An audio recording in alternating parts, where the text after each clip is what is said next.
weren't lifted in this space, but whose work has been transformational to our DC theater community and my career in very personal ways. Folks like Joanne Williams, the executive director of the African Continuum Theater. Joanne gave me my first acting job in DC 13 years ago, and then my first directing job in DC, and then pushed me to see myself as so much more than just one thing. And all in spite of the very real barriers the DC community had created. Joanne's dedicated leadership of ATCO was a marvel. Theater for us, by us, about us, near us, Black people. I often think about African Continuum's legacy, the fact that so few folks lift that institution up, but I often think about how it's guided my leadership at Theater Alliance. I stand on shoulders like Reggie Ray, who was more than a costume designer. He was a griot and elder of this scene. Reggie designed my first show and was the reason that Howard University hired me many years ago. We giggled often about the fact that he was often invited to the white theaters to design, but he was always loyal to the Black theater community, which was separate back then. Reggie intentionally moved Black artists like myself and their careers in tangible ways by getting us into these white institutions, but by continuing to ground us in the theater of the local Black community. I stand on shoulders like folks like Des Urquhart, who, while raising millions of dollars for Arena Stage, also mentored and cared for the spirits and hearts and minds of Black artists and administrators like myself, who were young and trying to change the game and forge our own paths away from and in spite of the structures that we saw as binding. When I was producing Day of Absence at Theater Alliance, Des rallied the community to get Douglas Turner Ward to attend the final preview, one of the final productions he would see before he passed away. So I stand on shoulders. We all stand on shoulders.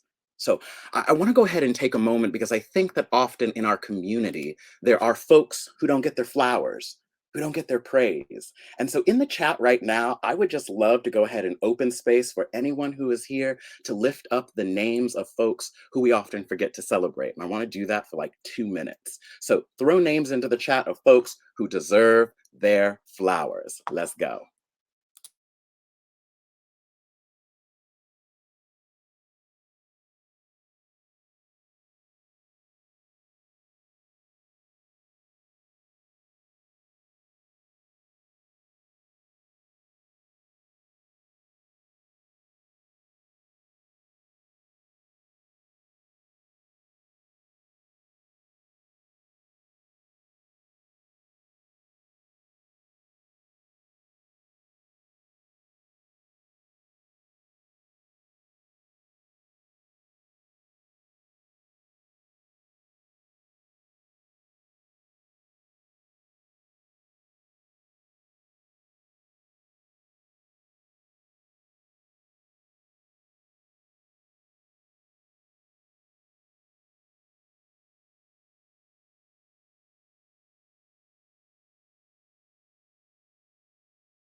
I love this list and I want this list to keep growing, to keep going. I'll share with you that I often think about Joanne, Reggie, and Des because they had long been tilling the earth when I first started making the DC theater community a home. They each also taught me early on how to navigate the whiteness that for so long was the gasoline that fueled the Washington, D.C. theater scene. I'm here because of them and many more folks who poured into me with intentionality. We're all here and we come to this space because someone took the time to pour into us. So when I arrived in DC 13 years ago, the work that organizations like African Continuum, the Hijira, the hip hop theater space led by folks like Salmayani 24, Paige Hernandez, Baye Harrell, Goldie Patrick, that space was otherized, Black, not mainstream. Getting institutions like the Washington Post to even cover the work was a lift. Hell, getting other institutions back then to even support any of this was even more rare. The white leaders who led institutions then didn't see this work that was happening. It existed in separate spaces. Within the hollowed halls of their institutions, they dutifully produced their one Black or Asian or Latinx play a year to assuage their white liberal guilt. That is until the Obama years, when cultural wokeness became in vogue, when Black stories and justice became a commodity. DC theaters co opted these narratives in the pursuit of their own bottom lines. And that's when it got even more dangerous in the DC theater, when socially conscious art was commodified, when trauma was commodified, when the only stories marginalized folks got to live out were the traumas of their ancestors. Artists of the global majority actually found themselves taken advantage of as their narratives were produced by institutions that hadn't fully planned for integration at this caliber. Slights and microaggressions in rehearsal halls and production meetings rose at exponential rates.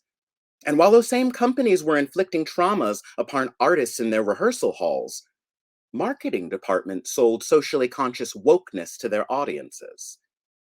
Now, the trust between the artist and the institution has often been precarious at best.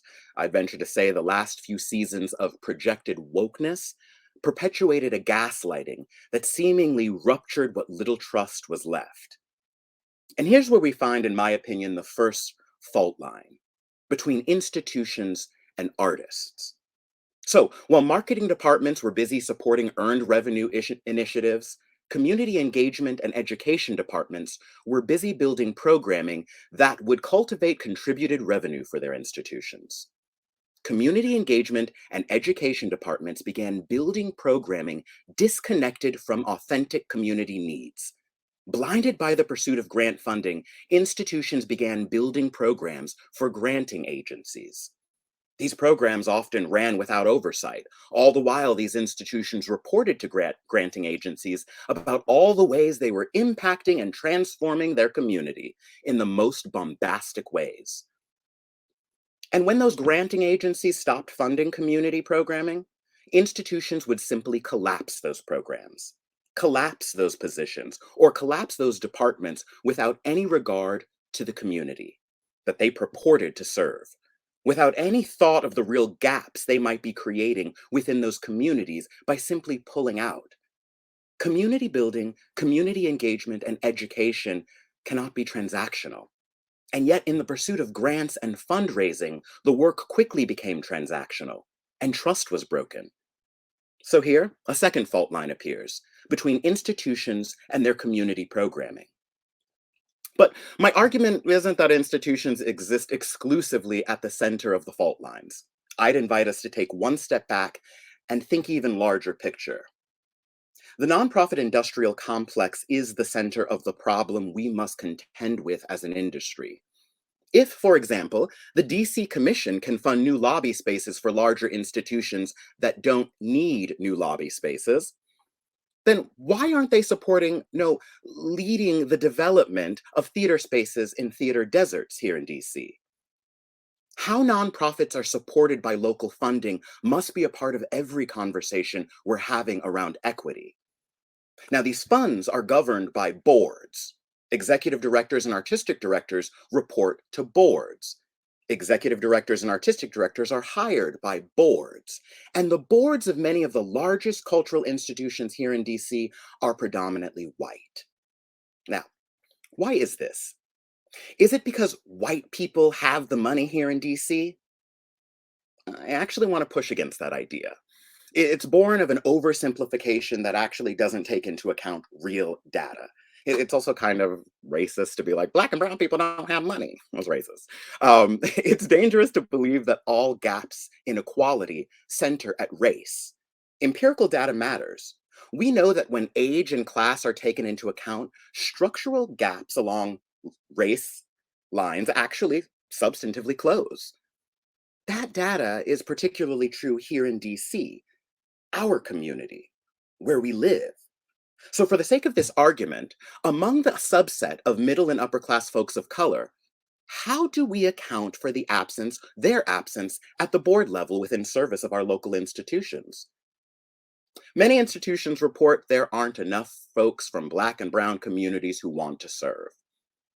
I'd posit that there are, they just don't want to serve at your institution. And there's both empirical and narrative data that supports this idea. The African American Museum of History and Culture's fundraising strategy specifically courted and drew upon Black philanthropic space. It's not that Black donors, funders, board members don't exist. It's simply that the chairs of board recruitment committees often aren't imagining the ways to court folks outside of themselves. Our biases are real, and everyone has them.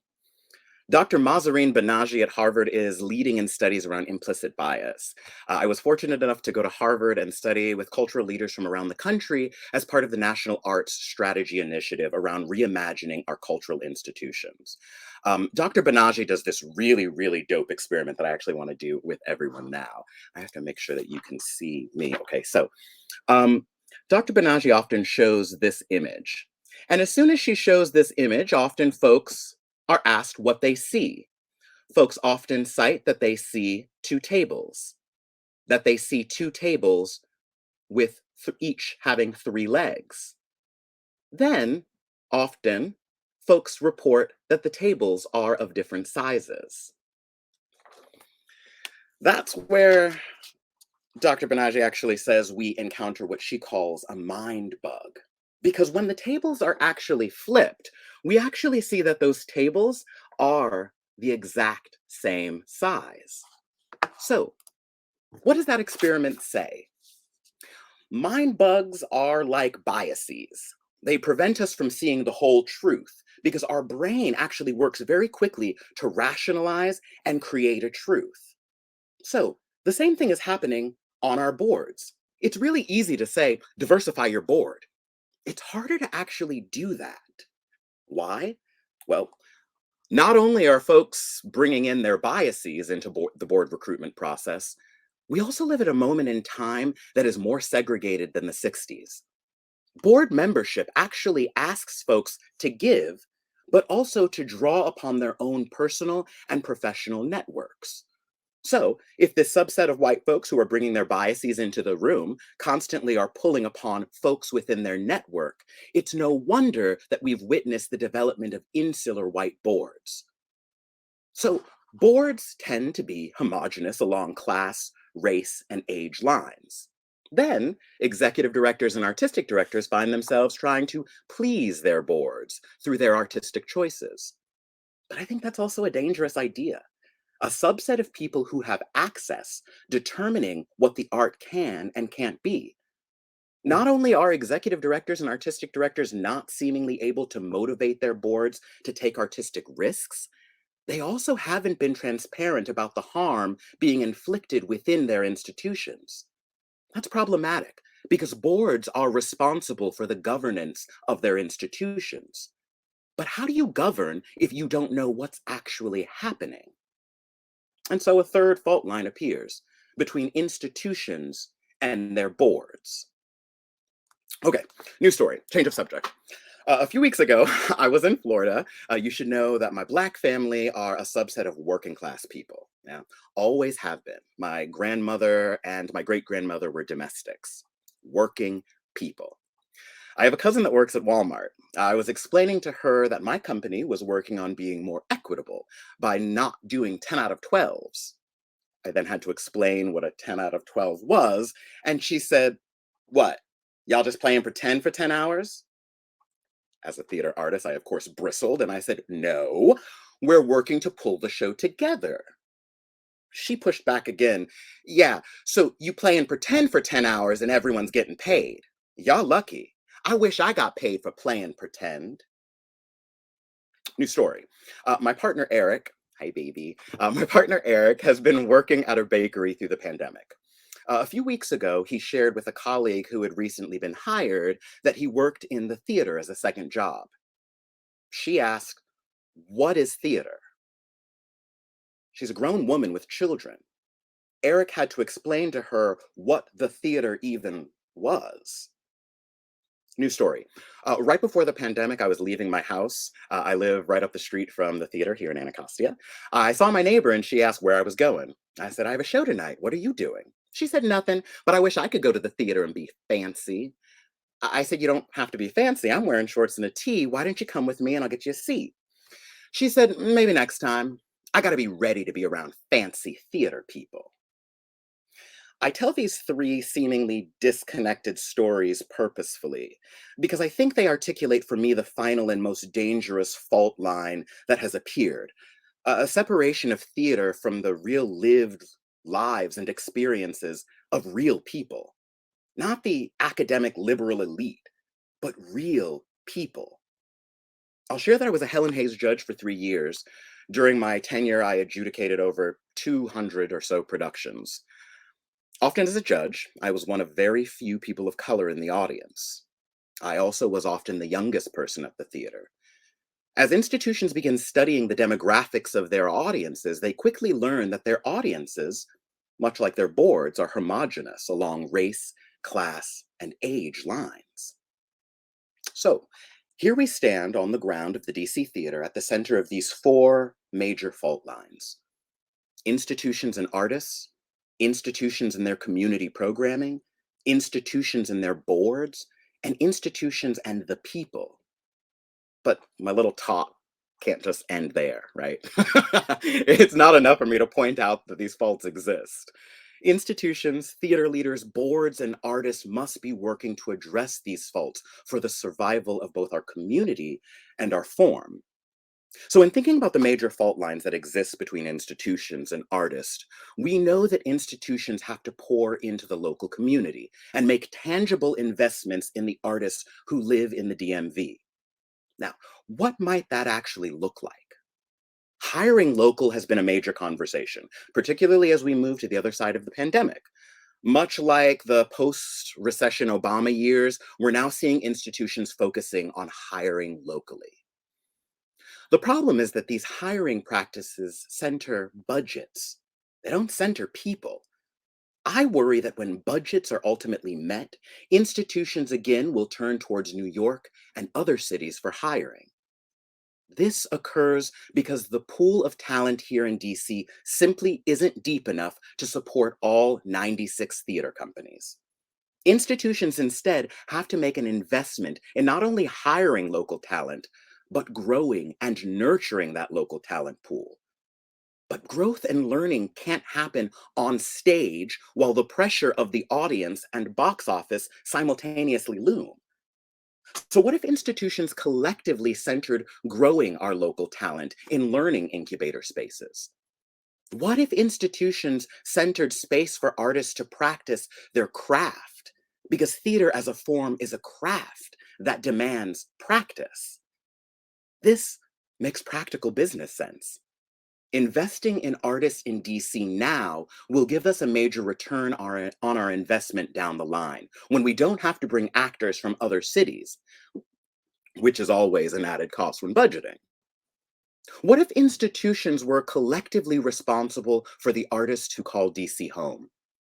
That would ask institutions to work collaboratively, to not only hire, but nurture the artists of our community.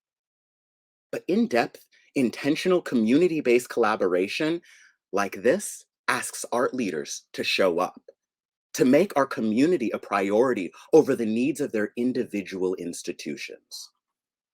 In addressing fault lines between institutions and their community programs, institutions have to stop commodifying community building.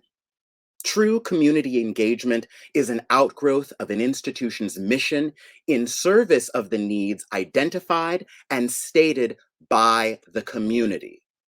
The goal of our engagement programming should be to connect folks of every age and class to our theaters. What if our community engagement and outreach programs focused on empowering community members to see themselves as part of a greater Washington cultural community, not just a member of one exclusive institution? What if institutions collectively centered addressing the absence of theater programming in DC public schools within each of their respective wards?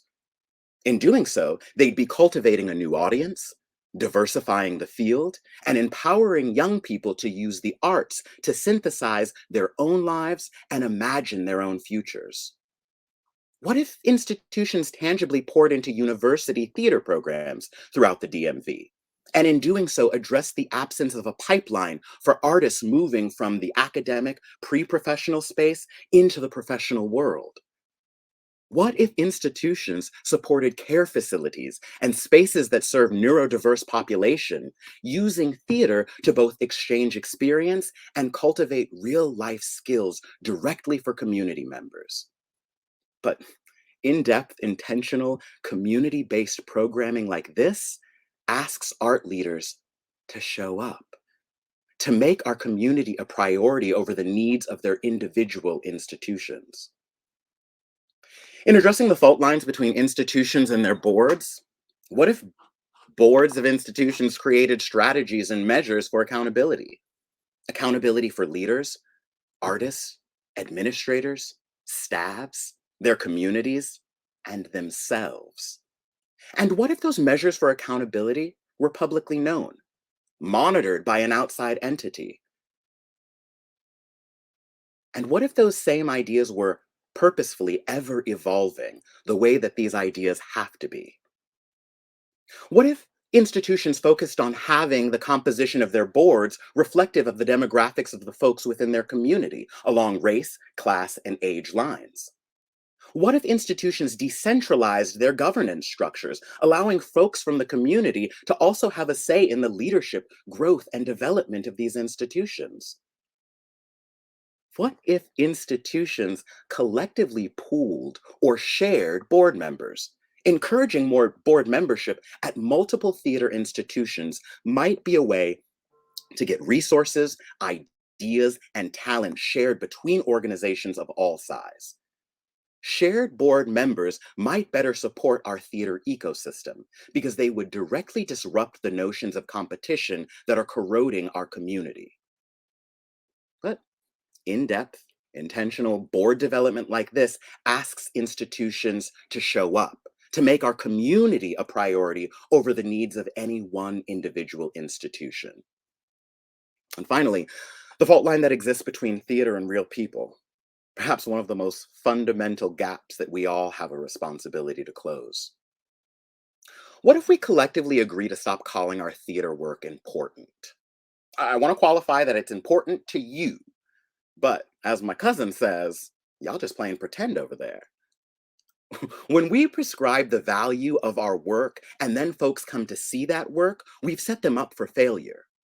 Who are we to determine importance? Just do the work and let the viewer determine its importance. I took my brother to see Dear Evan Hansen a few years ago because everyone told me it's the show that's speaking to a generation. So there we were, center row left. And at the end of Act One, I turned to him excitedly and said, "Are you loving it?" He responded, "It's kind of corny. I don't know why they keep singing, but it's cool they seem to know what's going on." He paused, looked around, and said, "Can we leave?" It was Act One. I was livid. But I respected him, and we left. When we say things are important or good, we're robbing the audience of having the fullness of their own experience.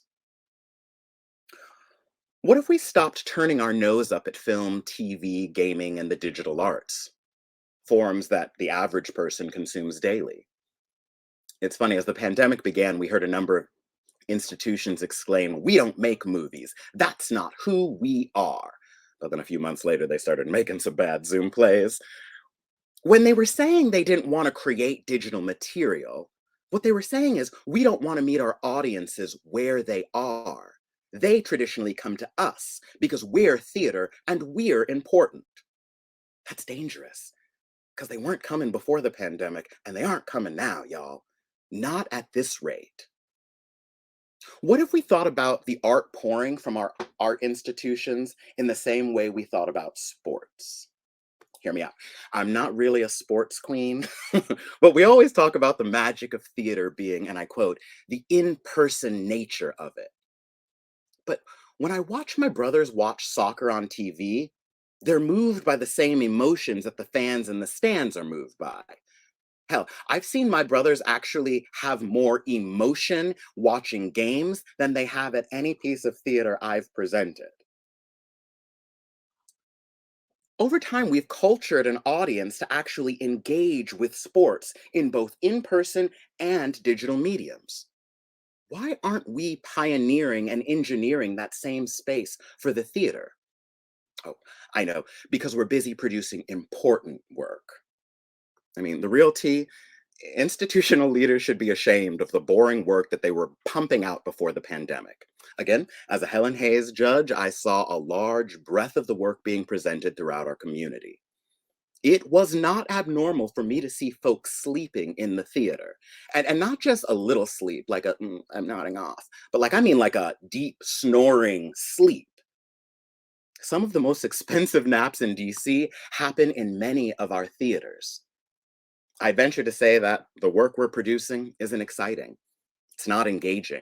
It's not dangerous. It's simply reinforcing our audience, the ideas our audiences have already heard, read, seen, and consumed. The theater is no longer a space for the exploration of new, challenging, or uncomfortable ideas because we're worried they won't sell. In the history of the theater artist and space was the space of revolution. Theaters were closed by governments, artists arrested and blacklisted for the ideas purported in these spaces, a space of revolution. Our theaters today are pretending to be that space, resting on the legacy of the idea of revolution and community, but then producing Brigadoon. So, speaking of Brigadoon, I have to say, not all theater needs to be revolutionary, and not all artists need to be mouthpieces for a movement they're not ready to participate in. I love me some art for art's sake. I love me some Brigadoon when done well. There has to be a space for that kind of museum art too, and the artists who enjoy that work. One isn't better than the other, and our infighting about what's real theater dissuades folks from attending any theater. So, what if institutions simply told us who they were and then just did that work? Lived the values they purported? I don't need your EDI statement. I want to see how that statement is lived out through your work and your business practices. Everything else is marketing at that point. I'll close by saying I think it's really strange and unexpected that I'm here.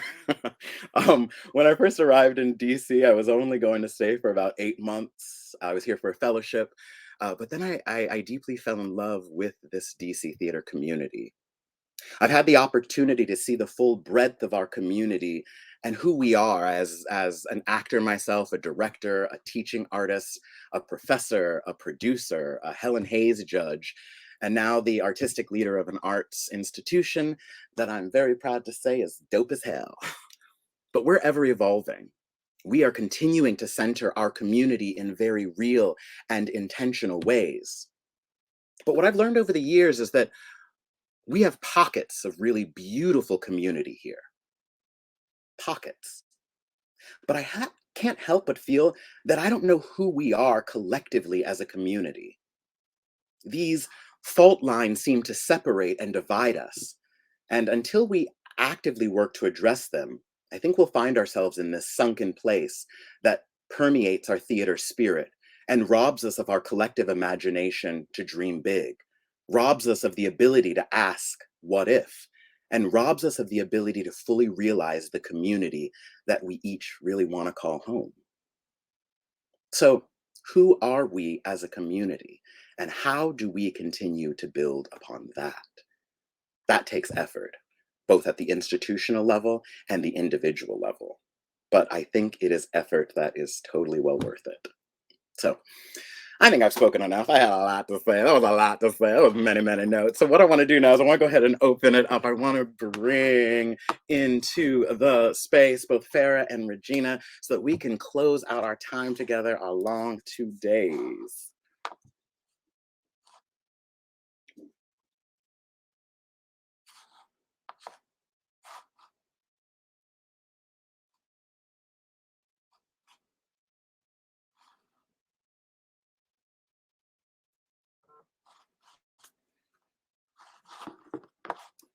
I think they're coming in. They're coming in. We're waiting.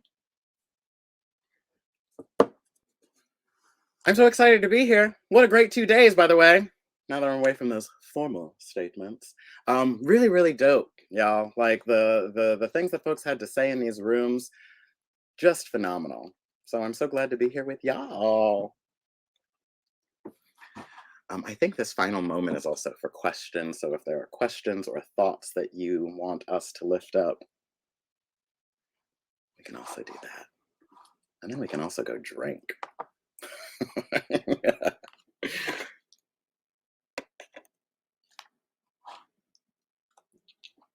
I think we're closing our time together. Wonderful question. I just see, will notes from each panel be distributed? I'm going to make the executive decision and say yes. I don't know.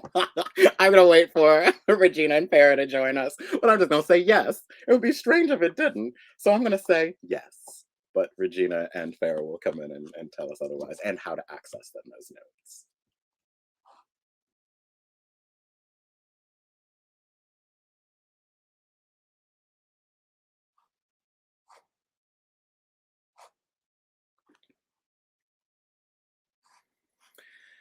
How do we culturally shift out of this Obama era commodified wokeness in our theater? How do we begin the next era? Ooh, also, hi, Otto Mangialetti. I love you.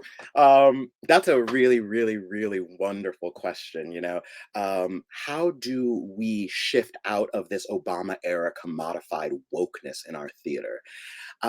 One, like, why don't we just start serving stories? Right? Like, I think that sometimes we go into the work and we decide this is what the work is gonna say. And I think that if the script's not doing the work, then the script's not saying that, then the work's not doing that. Also, I think that there's something so important around that idea of like, oh, it's so important. This is going to change the world. It's not going to change the world. I've never been at a play that I've thought like, oh my goodness, my life has been changed by this experience. No, I've brought up new ideas, right? New ideas have been pondered, but it hasn't tangibly changed my life. So stop saying that shit. Oh, hi, Regina. And then I think that there is something about asking ourselves, well, what's the purpose of theater? Why are we all here? Right? Why do we gather? I think that if we start serving that idea, why we're pulling people and why we're gathering people, why we need actually people to be in space, that's a better mission. I've been on this talk race and I've been saying, we don't go to church anymore. And I say that purposefully, not because I think that we as the DC theater scene need to go to church, but I say that we no longer have spaces in which we gather, spaces in which our ideas are challenged, spaces in which we're told really difficult stories that we don't always know how to rationalize. We know that church service is down, right? The practicality of a church is that type of community. And I think theater actually has the space for that. So instead of imagining all the ways we're changing the world every time we put on a play, why don't we begin centering how are the ways in which we are building a community? And that asks for intentionality. In what ways does this work, does this play add community? So yeah. Hi, Vera. Hi, Regina. Welcome. Hey, Raymond. Brilliant, absolutely brilliant. Yeah, thank you so much for sharing so much of yourself with our community. You don't have to. You really don't have to. You've invested a lot of energy in educating folks, a lot of folks who don't want to be educated. So I just want to tell you I appreciate you.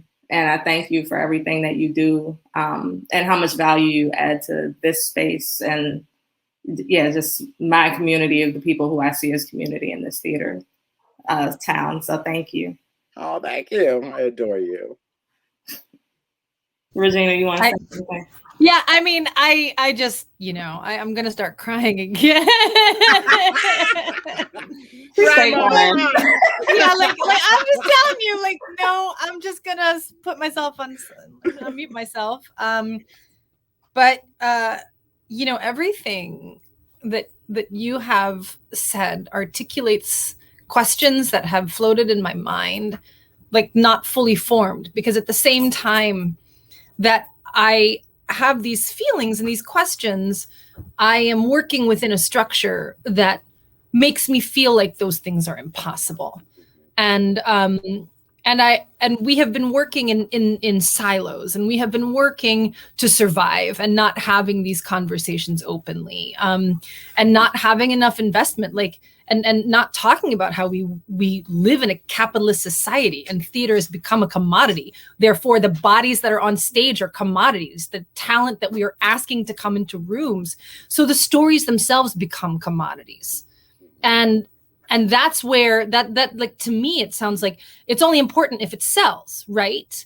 And that just the constant referencing back to community resonates with me so deeply, because going back to what Dane's keynote was at the beginning of the summit, and how Dane has constantly taught me that the theater should serve the community. And if the theater doesn't serve the community in which it stands, it should not exist. And you just expanded that entire idea of like, how can theaters collectively work together to serve? How can actual institutions become community as well? I had never had that idea before, because it seemed like those capitalist institutions that need to make money cannot build community, because they're like corporations. It's all about dollars. It's all about competition. And if we as individual artists are able to remove that sense of competition, because when, like I said yesterday in the auditioning for any role, I said, anytime a woman of color is hired, I am succeeding. Mm-hmm. I am my doors are opening for me. Every time our bodies are on stage, we are all uplifted. Why can't institutions also function in that way? Every time we serve a community and serve a theater and work together to uplift the community, we all win. All of the communities win. Like, thank you for that. Thank you for that. Yeah, and I want to add on to, because I think that's a really beautiful idea. I think there's this assumption that theater leadership in Washington, D.C. gets together on Mondays and they're like, what are y'all doing? How you doing? Right? If they're doing that, I'm not invited. That's what I'll share. I haven't. Farrah, have you gone to those? Nah, they lost mine in the mail. When the pandemic began, Theater Washington began pulling leadership together to start having conversations. And at the beginning, all of leadership started showing up, and slowly that leadership started disappearing as folks started splintering off and doing their own things. And so, yeah, I think it is totally driven by this idea that there's not enough, that there aren't enough audience members. But I'd venture to say that if we actually were collaborating with one another, I think about the fact that, like, once upon a time, studio used to do studio plays, Shakespeare used to do Shakespeare plays, arena, like everybody lived in their own silos, and you knew if you want to go see this show, you can go there. And then in the Obama years, everybody was like, we're woke, we're doing important work. And so the fabric of where to go splintered as well. And then folks started thinking that they were actually in competition with one another. And so I think that this idea of how are we actually building our theater community so that folks want to go to not only my theater, but your theater, her theater, their theater, we need to get people to go to the theater right now. But I think sometimes the bombastic ways that we talk about the theater and how important it is actually keep people from wanting to go. And so I think that that's a real danger. Yeah. One thing I appreciate about Theater Alliance is the specificity. Specificity you have in the shows, who the playwrights are, the actors who you work with, and even just defining community. And I wonder for you as a leader, how did you come to making your definition of community more specific? Because I think I'm starting to feel like community has become almost like family, as far as a term that's so overused in DC, where people say, oh, we're in community, we're such a supportive community. Whenever I hear that, that hasn't necessarily been my experience from other artistic leaders. People who support me are freelancers. Those are the people who have been championing my work the most, the artists who I work with. So I wonder for you, what was your process in getting specific about who you call Theater Alliance's community, and even personally, who you call your community? Yeah, that's a wonderful question. When I took over, we started a strategic plan and started working with someone outside of our organization, of course, because a lot of our vocabulary was all about community. And when I started, I was like, okay, who's our community? And I think simply defining who your community is so important, because that sets up the measures of success, right? That defines who you are programming for.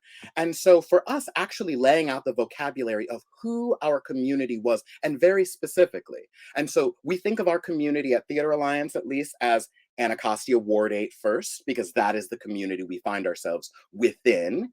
Then stretching outside of that, the DMV, right? We want to get our audiences from the DMV. So we're serving DC, Maryland, and Virginia. And then simultaneous to that, we're serving the New Play Network, a community that we are a part of because we want to develop, we say in our mission, we develop new work. So those three communities, we actually tangibly say are our community. And every time we do programming, every time we choose a season, we sit down and go, all right, how are we serving that community? And then more than that, I think about, everyone's now really big into like community partnerships, and we're finding partners, and everybody goes and partners for like one show, and then they're like, bye, we don't know you. And so part of our practice has actually been centering who are our community partners and how do we actually continue to work with them season to season, connecting the conversation so it's just not a one-off. That for us at Theater Alliance is community. I'd venture to say for Raymond, community are the people that I don't have to talk about theater with. The people who I can completely and wholly and fully be myself with, and I think that's rare, but I think that collection of folks is so important because that's how we keep our sanity. Yeah. I find living outside of the theater is real important. Hello. Regina's in transit to another space, so let's go to the questions in the chat. Navi asks, how do you think public accountability and critique of theaters and institutions, for example, social media, etc., should evolve based on the things learned from the last few years? What's the next phase of public oversight of the institutions? Yeah, I think it's a wonderful question. So there's this thing that's happening right now, that canceling, that like dragging people, that dragging institutions. And listen, I'm not here to say that institutions haven't fucked up. Institutions have, in fact, fucked up a lot. A lot of us have been hurt by these institutions. The other thing we know is that these are the institutions that are connecting to our community. So how are we actually investing in and actually holding those folks accountable? I think that gets really, really tricky because I think it asks us to think about, well, who is each company actually serving? If there's a company that's like, you know what we do? We do musicals. We do Brigadoon. That's what we do. That's who we are. And that's all we want to do. Do that, boo. Should you include Black and Brown and Indigenous and trans people in that? For sure.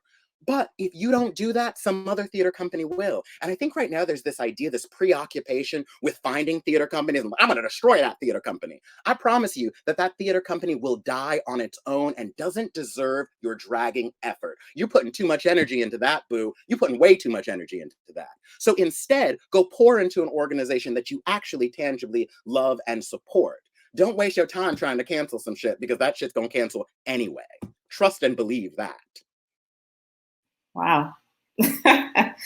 On that note, Elena says, I'd love us to think how we can re-engage as a coalition of theater artists and organizations with philanthropic institutions. It is important that we address the need for decolonization here. The same capitalist mindset, hold on, I'm echoing y'all.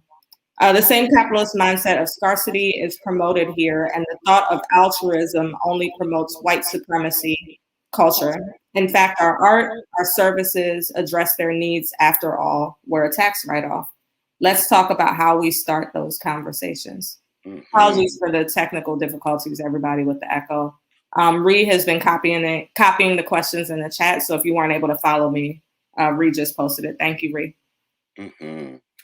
And it's so tricky right now because our nonprofits exist in this really strange place where they're like, we're nonprofits, but we're making profit, right? And so it's interesting, this idea of like nonprofits, what nonprofits are, what the goals of nonprofits are, I'm absolutely fascinated by that. But connected to that, while I was working with this national art strategy, we were working with the Harvard School of Business to think about how we think about culture and exporting culture as a value, and thinking of theater and art and our spaces as a value as well. I think sometimes we assume that that has to be paid for, but the thing we're creating is the value. Right. And so how are we actually reinforcing within our communities what the value of our art is? Because if we can't do that, then my cousin's never going to understand why we getting paid for playing pretend, and will always see herself as separate in that space. So I think, yeah, it's a beautiful, beautiful idea, Elena. Thank you. I'm gonna turn it over to Regina. Yo, I am so sorry. I'm like moving around. I'm on it's France, darling. It's France. I know. I'm just like, I had to like break into the chef's kitchen to find a space where my mother isn't walking around in her underwear trying to pack. So I was like, I can continue to do this summit with my mom being very shady in her underwear, or I can find a private public space. So I appreciate your patience. I was listening the whole time. And I just have to say, I am loving the whole Brigadon going on. I'm telling you, Theater Alliance is about to produce this way. So I took a lot of notes, and but I'm sort of pulled toward community in this moment, and I like whenever questions pop up, I would just love to focus on that before like going to my notes and thoughts, because you're brilliant. But can I just mention when you just casually said the world is more segregated now than in the 60s, like that just needs to be said over and over and over again, because people are segregating and just not calling it segregation. What I think is most egregious about it all is that we actually actively are choosing this. We're choosing it now. And so that's a real problem, that if we're not talking about the fact, because our goals are always, we purport diversity in our cultural spaces, but not in our lived spaces, our day-to-day lives. And so if our cultural institutions then are the only place where we're expected to gather, that's hard.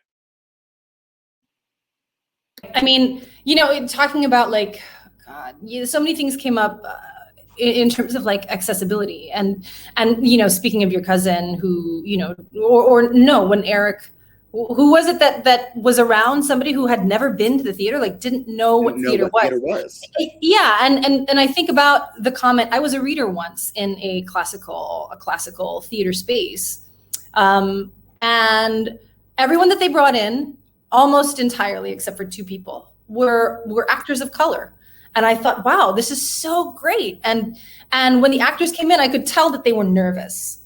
And the ones who did well were the people who were confident and not self-conscious. But when people weren't doing well, it was because they were just nervous, and because maybe that was the first time they were called in for that. But regardless, the comment that one of the institutional people made was, this material is just so hard to perform without the proper training. And at that moment, I looked over there and I was like, well, now I know who you are. I know exactly who you are, and you can't fool me anymore. And I know what I need to protect about myself and whenever I'm in this space, because it took every ounce of me to not turn and say to this person who was my employer, what are you doing to make that training accessible? If your institution is funded by massive corporations and private donors, what are you doing to create that pipeline? You're not. So don't you, and it's those moments of like challenge where and this was like 3 years ago. I wish I'd pushed back more. And that's something that I reflect on a lot. But at that time, we weren't having these conversations as openly. And I didn't know, like, would I be fired from my job? But like, I don't care anymore because that's not where I want to work if that is the attitude you actually have, because you have the money to create that pipeline. I would venture to say that, like, and anybody who knows me, like, knows me from the way back. I've been a rabble rouser for my entire time here. I actually always got into trouble because I was saying shit I shouldn't have said. I shouldn't say it like that. I shouldn't sound so angry. That's been 13 years of that. And, I'd venture to say that it might be easy for me to look at my trajectory towards leadership and wonder why it took so long.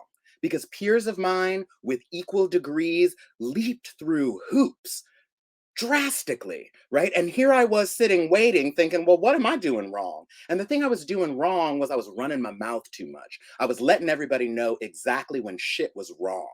And that made me difficult. That made me someone who folks were like, ooh, we don't know. And it's so interesting to be in this moment in time now, because once shit started popping off, everyone was like, you know who we need? That black guy who runs his mouth all the time, right? And so now it was in vogue to, to be the angry black guy talking real shit.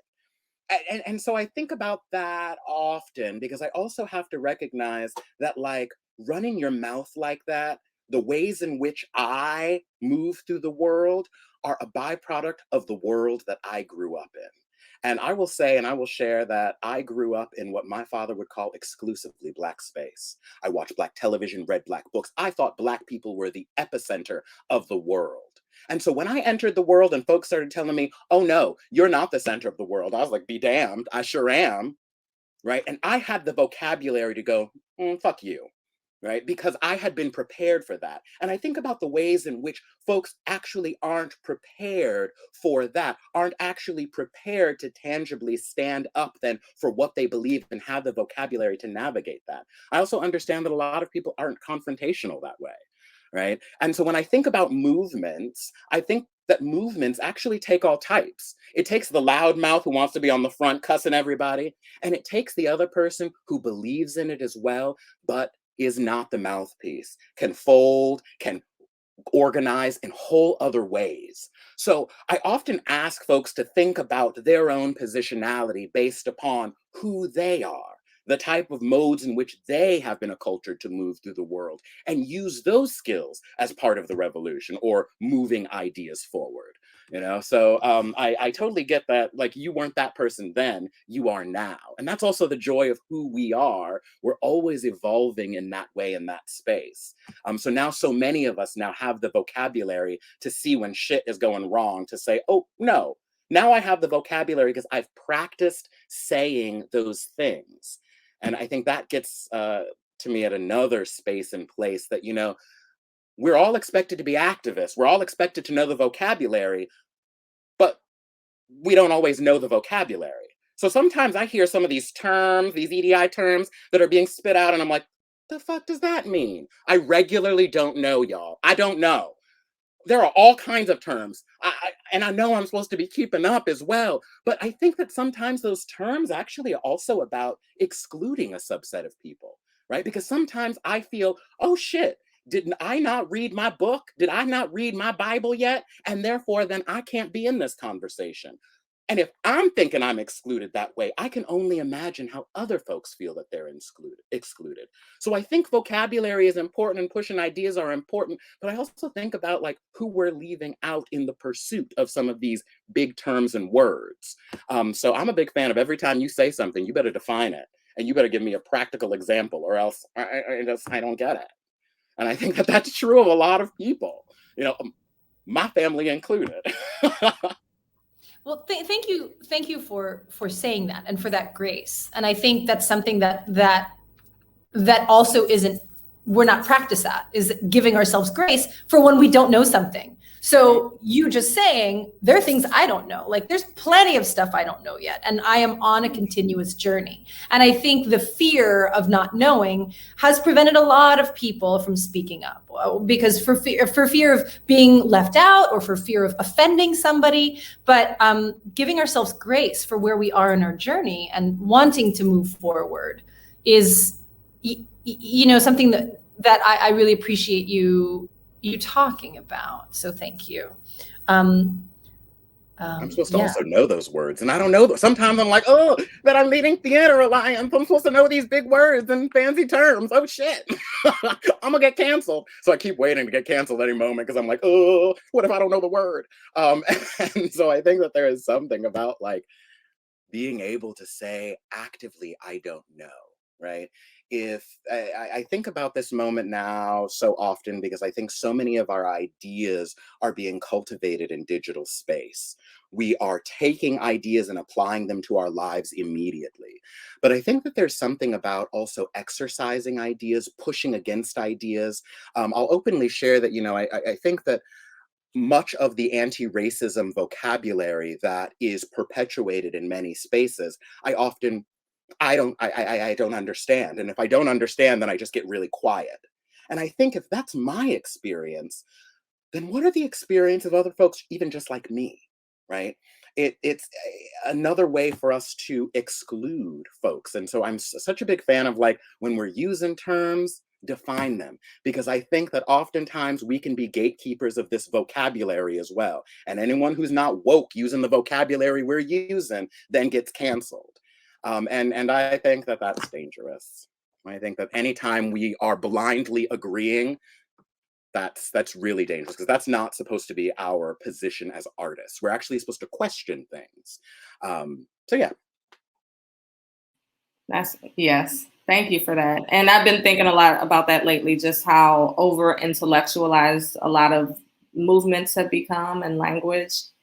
And it's important for folks to self-educate, especially those who have access to the information or who've already been given the information but choose not to read it. But there's another thing about making those conversations more accessible. I appreciate you saying that. Mm-hmm. I want to address the boring summit question. It's not boring, whoever put it there.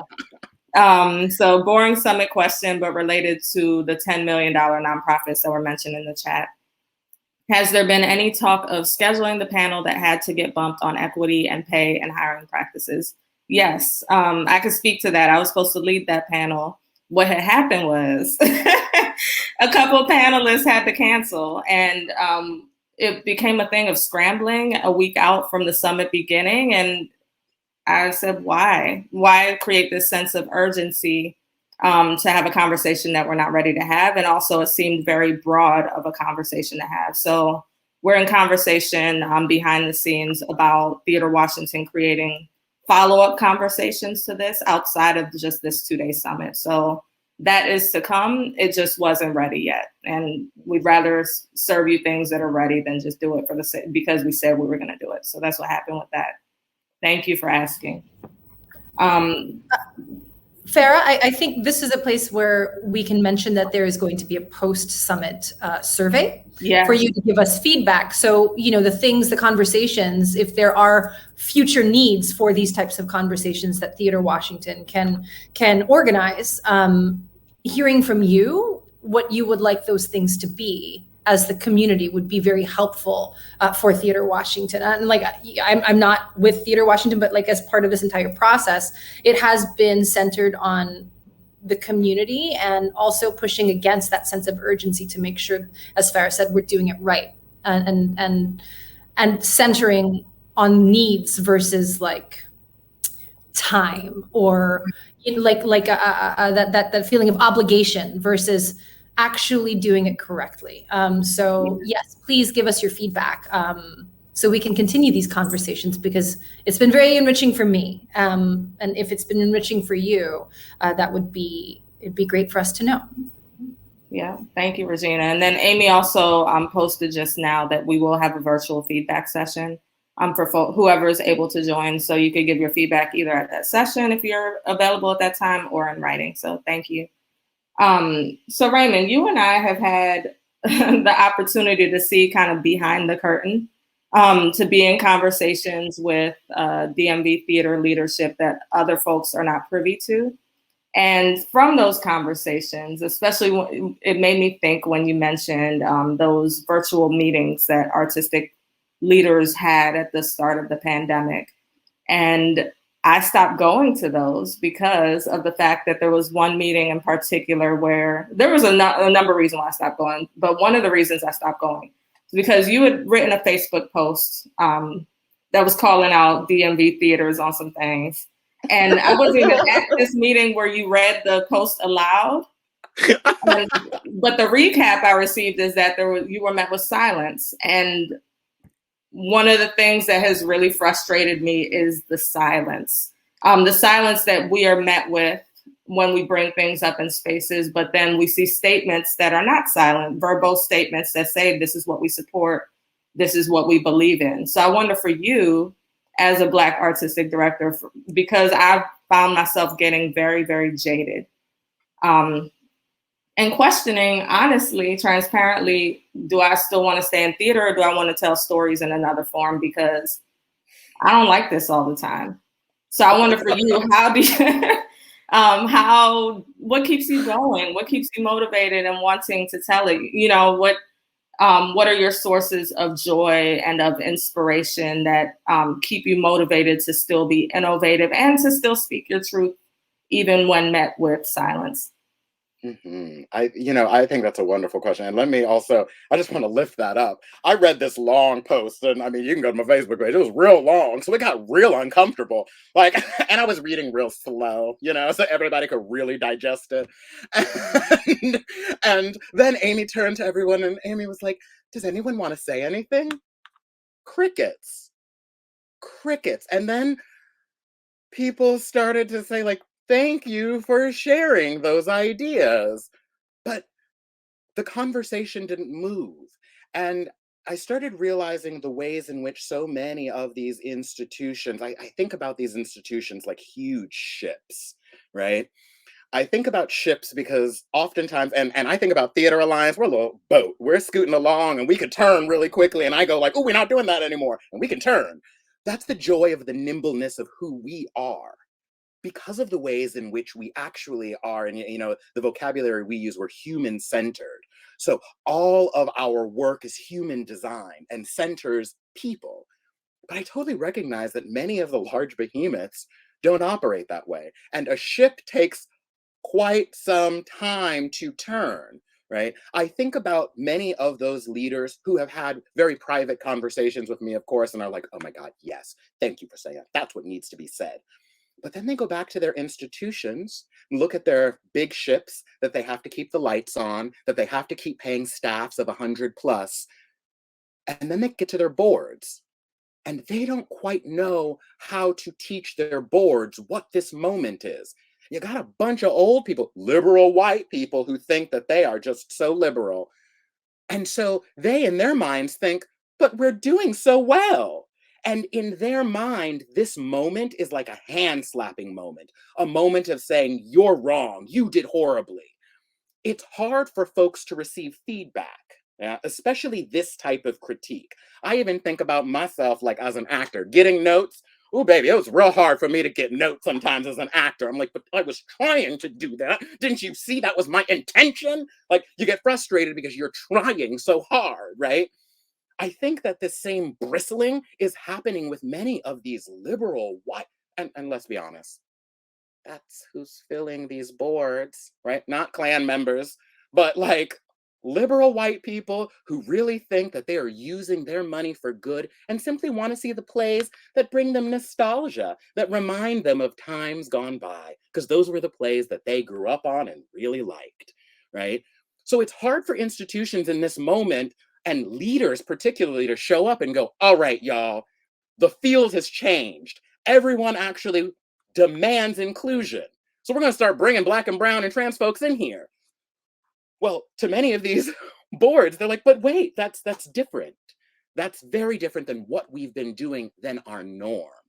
And so I think that many of these institutional leaders have really beautiful just intentions. Yeah, intentions pave the road to hell, but beautiful, beautiful intentions. I don't think that their intentions aren't there. I just think that the structures of their organization, the governance, their boards, and then the plans.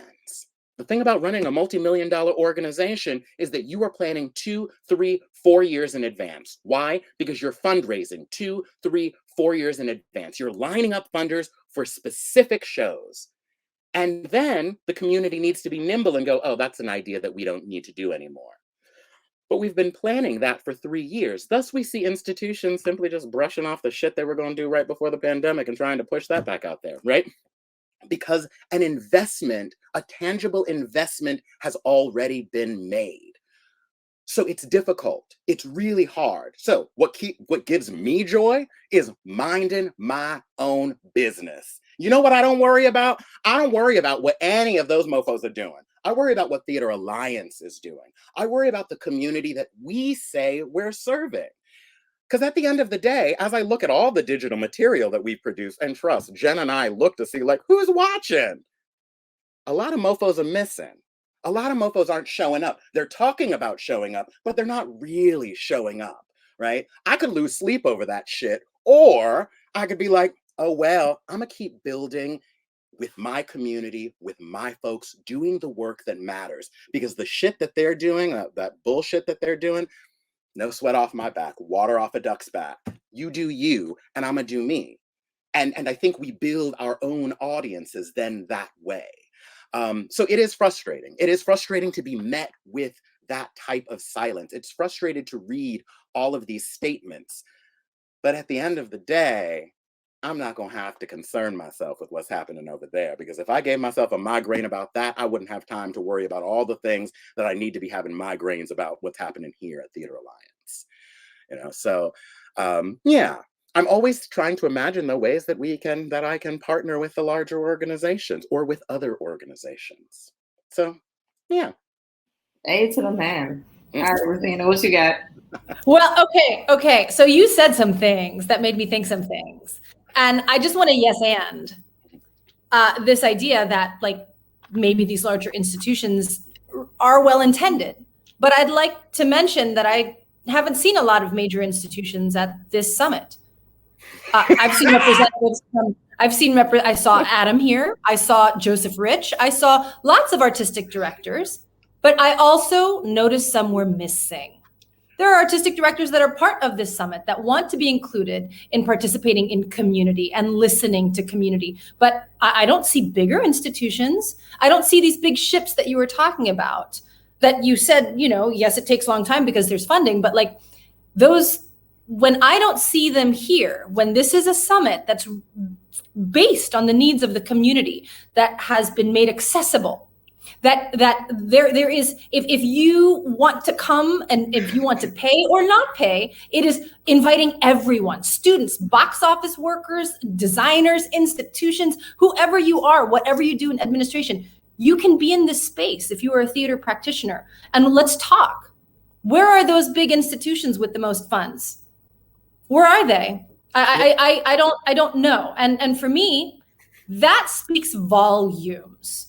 It speaks volumes to me when I don't see white artistic leadership that make over $400,000 a year in a pandemic, when they have laid off people of their own staff, their hourly workers, and are consistently hiring people from New York or LA or whatever just to sell those tickets. And they are in Chocolate City, like the largest known theater, nationally known theater in Washington, D.C. I don't see represented at this summit. And that's very frustrating for me as someone who loves this city and who loves this community and wants to believe when people say that they love this city and love this community as well. But when I don't see it, you are showing me what you really want to do. When I don't see that representation, and this is one thing that I want to make clear. I have never been at this summit before because it has traditionally been for institutions. And I have heard there are many institutions, larger institutions, that did not send representatives or that did not have artistic leadership show up. And that is also a statement. So that's something that I wanted to share with the community. Where are those leaders? Who are the leaders of this community? Do you know what kind of a leader you are, Raymond? You're the kind of leader who, when the Washington Post, when Peter Marks says, oh my God, Black Lives Matter is happening, how can we center Black theater, calls you and asks you to comment on his little puff piece about how he cares about Black theater, you declined. No, thank That you. is leadership. You declined because they have never shown up for you. They have never come to your shows when they were invited. They've never participated in dialogue because it's not white Eurocentric theater that meet Peter Marks standards. That is leadership, and I applaud you for that. Standing by your principles and standing by your organization and standing by your community and not selling them out just to be in the press. So I needed to put that out there. Thank you for being a leader. And thank you for always doing the work. Oh, thank you, yo. Thank you for saying that. And I also want to lift up an idea from the chat. Oftentimes when we've been having these summits, as I took over in leadership, I would go to these summits. And oftentimes those leaders were missing. Farrah, they weren't there. We've been here for years. We've seen it. Every year that question happens, Regina. Yeah. But every year someone asks that question. And it begs the question, are they part of this community? Right. If they can't be in community with the community, are they part of the community? And if theaters, the entity that happens to be in Washington, D.C.? Right, exactly. If a theater does not serve the community in which it stands, it does not deserve to be there. Yeah. Mm-hmm. I saw a question in the chat that disappeared. Do we know what happened, Brian? I'm talking like Ryan could speak right now. Sorry.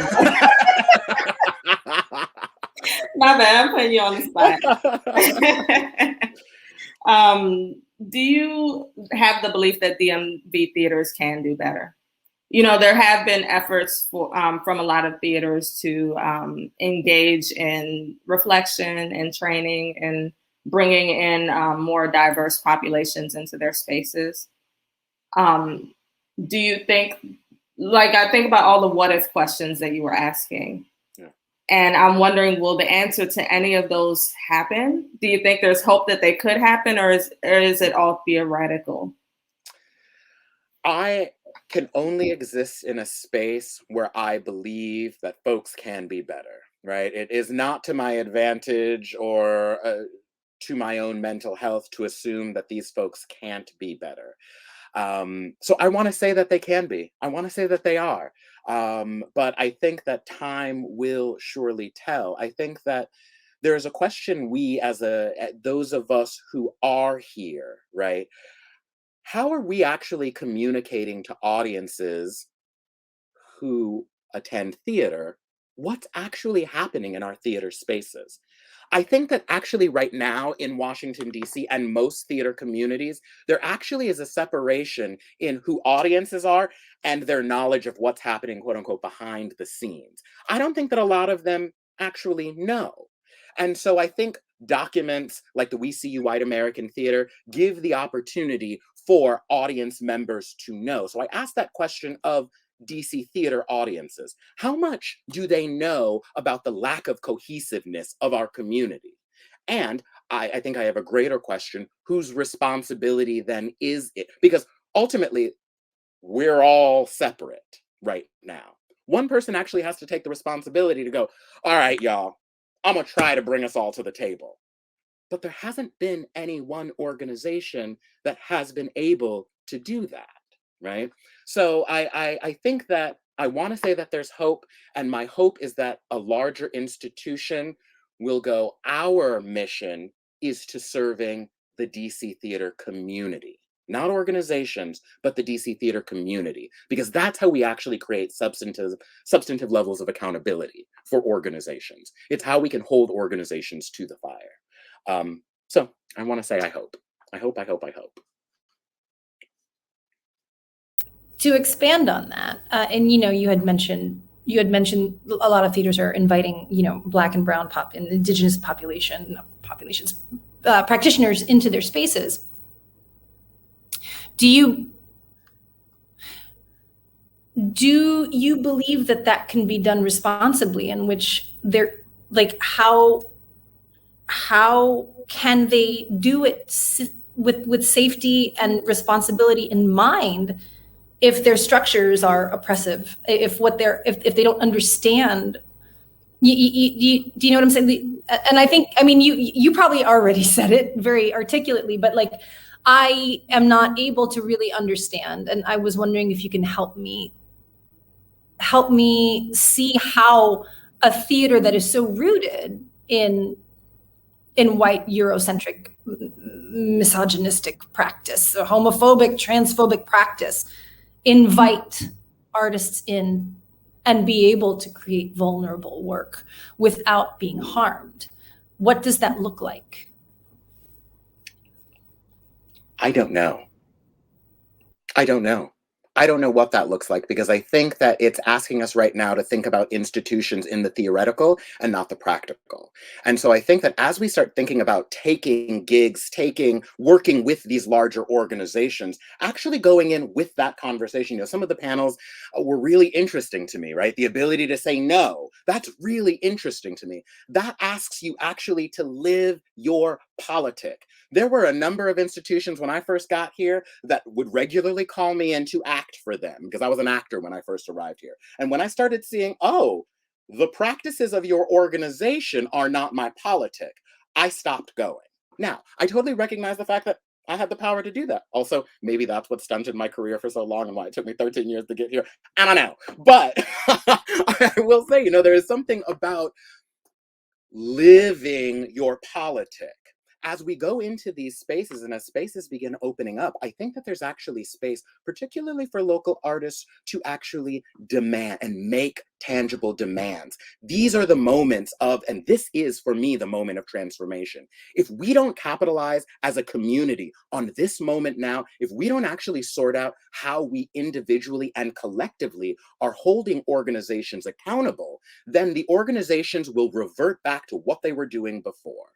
And that's a promise. We've seen that because we've gone through this conversation over and over and over again, right? So I think that asks for us to actually think about those levels of personal and collective accountability, and holding these institutions accountable. But what does accountability look like if it's not leveraged from an organization that, in a way, has equal power to these institutions?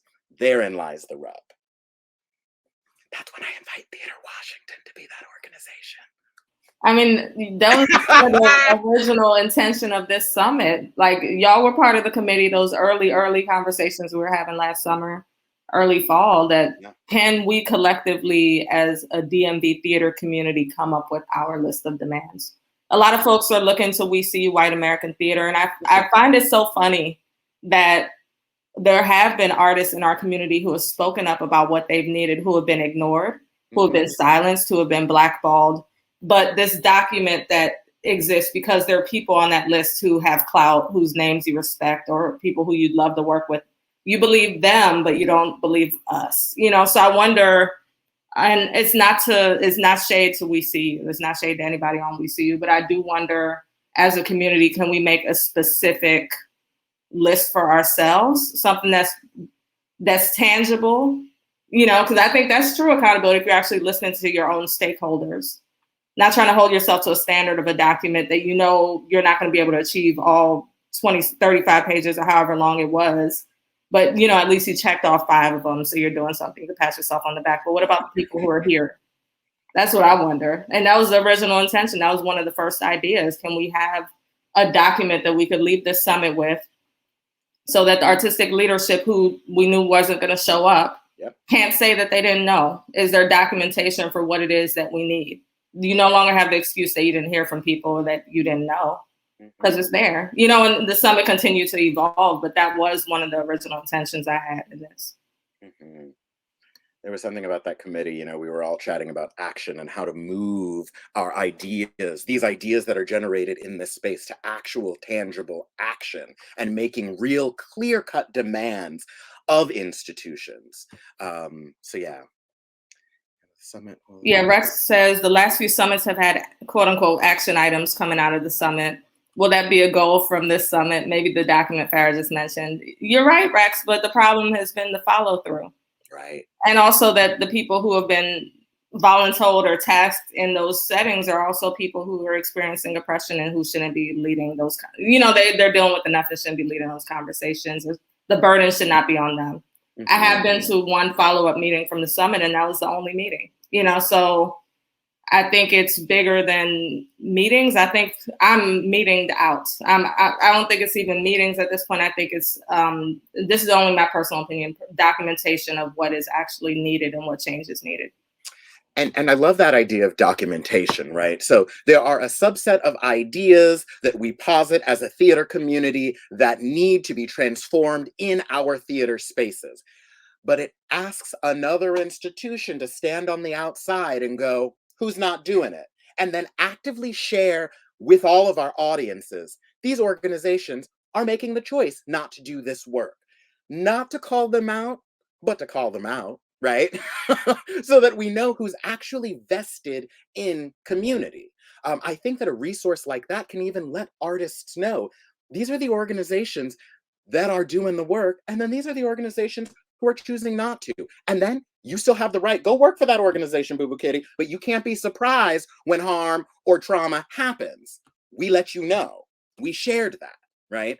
Because there's something still about agency and choice as well. Because I'll be one of those ones that be like, yeah, I want to be up in there. I want to be cussing everyone out. But that's just, again, I'm a confrontational person. Not everyone else is. I understand that. I saw Eric put a question in the chat. What happens when those demands aren't met? Yeah. I think we have we can collectively take the choice to divest from those people who won't meet them. Yeah, I think this is a wonderful question as well. Is Theater Washington's community the theater of institutions or individual practitioners? And I think that, so I actually love that. And I want to take a moment to talk about Theater Washington while we're here. I love Theater Washington. I was a Helen Hayes judge. I understand, right? I think that there are a certain level of expectations for Theater Washington. And I don't know that Theater Washington, folks are like, who needs to do this? Theater Washington. Theater Washington. Theater Washington also needs to do this and this and this and this and this. Theater Washington has a staff of 4 people, right? So if we actually are interested in creating an institution of accountability in Theater Washington, then that's a demand we as a theater community need to make on Theater Washington's board. Tell the board, this is what we want, this is what we need. Shift the goals of your organization to be just that, right? But we have to actually make that known. We have to actually say that. I don't need to be the mouthpiece for us. I'm just bringing it up as an idea. What if? But we actually need to pour into that institution so that it also can be successful. I think about small institutions often because Theater Alliance is a very small institution. And suddenly folks are expecting the world from us. And I'm like, there are 3 of us here, and I'm literally in a closet. That's difficult. I love that we have these large expectations, but what's manageable, what's reasonable? And so there is something about, talking to Theater Washington about what the goals are and how they might be that space of accountability, maybe. I don't know. Regina.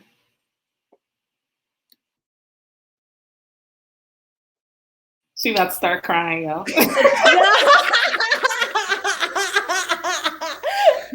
From just overwhelm and joy. It's always, there are no more trauma tears. It's all about just joy. There's so much heat is emanating off my face. I feel so much joy in this moment. Gosh. Yes, I don't I'm processing so many things. And naming, or that call to action of like, what does the community want?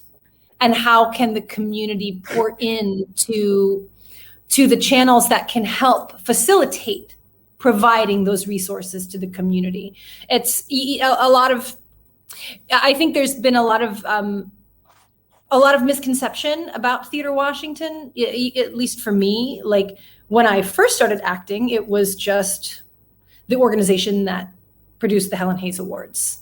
And I felt very much like Theater Washington was elitist and white and a popularity contest.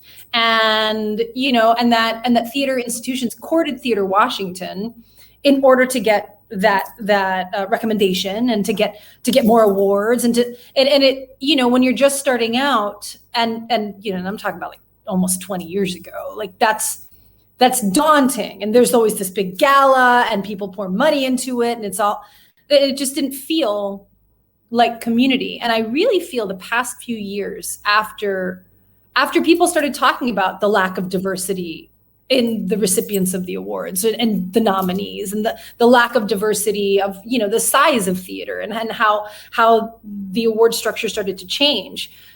And the organization becoming an organization that's also like tried to include community and be forward thinking. Like the idea that Theater Washington is the first organization to implement awards that include non-binary performers, that's a massive thing. The Tony Awards hasn't done that. The Academy Awards hasn't done that. So your idea that Theater Washington could become a community organization, I feel that Theater Washington has shown up for me as a community member at the beginning of this pandemic and continues to do that and making this, virtual and asking the community to come in. And you are somebody who runs a theater company that is rooted in community. What has been effective ways for community to ask you? So like, and just like an action item for us as community members, how can we participate in ways that are helpful for organizations? How can we support you? How can we support Theater Washington in moving that forward? Mm-hmm. One of my favorite, I know we're almost at time, I'll share this. One of my favorite moments in my tenure of leading Theater Alliance was actually right when we were doing a posting. We were trying to cast Blood at the Root, and we sent out a casting notice that included Hispanic/Latino. And Shemi, in all of her magicness, sent me a little email and was like, "Hey, boo, here are some thoughts. You should think about this," right? I think that there's this idea that institutions always are working at 100% and actively focused on every single minute detail. And the truth of the matter is the way that I need my community to show up for me is to celebrate when we're doing well, but also to help steer us on the right path, to help call us out, to help lift us up by calling us out, right? And so I think that what I loved in that moment is that it was an amazing learning opportunity to be called in. Jemmy wasn't saying you need to be canceled. She was saying, hey, this is something that we could think about more deeply, that you could be better about. And I thought, well, thank you for that. I love that, because I think sometimes the nervousness for me as the Black guy who's leading a company is that I have to have all the ideas and they all have to be right and they all have to be good, right? And I think that that's an unnecessary pressure. I think sometimes, often folks are like, brilliant, that's brilliant, that's brilliant. And that makes me feel a lot of anxiety, because then there's the pressure to always be brilliant. And sometimes I make mistakes. So I love that idea of being called in. I think folks can actually show up for the work. I think that folks can actually push the work and invite the work. I also want to say Black is Battle. Go check it out. Every night at 8 o'clock. It's on my NE24. It's a really cool, really, really dope piece. But like really participating in the work. I've been actually shocked to see the number of folks who participated in our digital work, but more than that, the folks who didn't participate in our digital work, right? And that's always interesting to me because as I look at my friend group, my community, everyone sitting here purporting to be about it, right? We're here for Black lives. But when work that supports those ideas is being produced, you're not always showing up for it and you're not pushing it to your communities. So push the good work out, share the good work. And then finally, I'm going to say, like, how do we actually live in a space where we're not thinking about competition or centering competition? Right? I think that that is incredibly corrosive to our community. And I think that the goal is to get more people to go to the theater, period. Whether that's Solus Nua, whether that's Flying V, whether that's Theater Alliance, go to the theater because our industry is dying. It's literally dying, y'all. It's dying. Folks aren't coming. So yeah. I also want to say, and I'll also end our time by saying, you know, after 13 years, and I you know, Farah, I think you can lift this up as well. There's a lot of work to be done still. I recognize that. I know that that's important to know. A lot of work still needs to be done, but we stand on shoulders, and a lot of work also has been done. The space that I've seen, me in this moment doing this keynote 13 years ago could not be a thing. And so every time we talk about the DC theater scene as being not as woke as it needs to be, we're kind of spitting in the face of the progress that it has made. So how do we recognize progress and also recognize the fact that there's lots of work still to be done, but one hand washes the other, and we have to do both. So yeah, that's all I got. You were phenomenal. Thank you. Thank you, running my mouth. Just running my mouth, you know. I wrote out a list of thank yous to people because I know this is the last summit activity. So I hope you don't mind me taking this time. I want to thank my co-chair, Regina. It's so wonderful doing this work alongside you. I also want to shout out Joseph Rich, who was the original co-chair, who stepped aside because he knew he shouldn't be taking up space as a white male artistic director. So shout out to you, Joseph. I also want to thank the Theater Washington Core Committee. Britt Willis, thank you for everything. Ryan, Cody, Reed, Amy, Tammy Dial, Nexus, Ezra, and Hope. I want to thank you, Raymond. I want to thank Lady Dane for opening us up. I want to thank all of the panelists, all the attendees, all the note takers. And I want to thank everybody who's forward thinking, and I'm thanking everyone in advance for taking action, for taking something that you have heard in a panel, that you have heard in a keynote, a conversation that you've had, and doing something with that information. This has been so enriching, and I feel very proud of the work that we were able to do. And yeah, I hope to see y'all virtually or in person at some point soon. You got anything to say, Regina? Thank you, Farah. Yeah, I wanted to thank you. I want to thank Farah for being an amazing co-chair. And I just wanted to reiterate thanking Amy and Ryan and Ree and Cody, Britt, they held it down all like we've been working on this for over a year, you know, and the entire committee, and the community, just the community for showing up. I am consistently overwhelmed by the wealth of love and compassion and consideration that we all have when we gather. And I hope that we can have more healing spaces together. I hope that we can continue to have these conversations. I hope that we can continue to uplift this sense of community. And thank you, Raymond. Thank you, everyone. You want to leave us with a last word, Raymond? Yes, I will. I think that I love so many of the ideas that were shared in these spaces over the last 2 days. And I think the real measure of our work happens with what happens next, where we take and how we mobilize these ideas. So if you know someone who wasn't in this space, share out the ideas that you heard. If there's an artistic director of one of the big behemoths or one of the smalls that weren't here, share with them what it is you experienced. Yeah, because it's not until we actively convince folks that we are a community that we will become a community.